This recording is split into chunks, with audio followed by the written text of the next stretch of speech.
Hello, in this video I want to show you how to install Firefox browser on Lenovo Tab P11. And to do this you will need to open your Google Play Store, inside find Firefox browser and download it.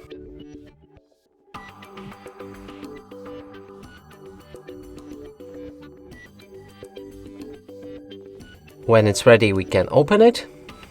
Here, customize the browser by signing in and turning on synchronization between other devices, picking your toolbar placement, switching between different themes, and selecting privacy protection, reading privacy notice, and finally, let's start browsing. Right here, you can type in any website, and as you can see, it works fine. And that's it for this video. Hope you like it. Please consider subscribing to our channel, leave a like and a comment below.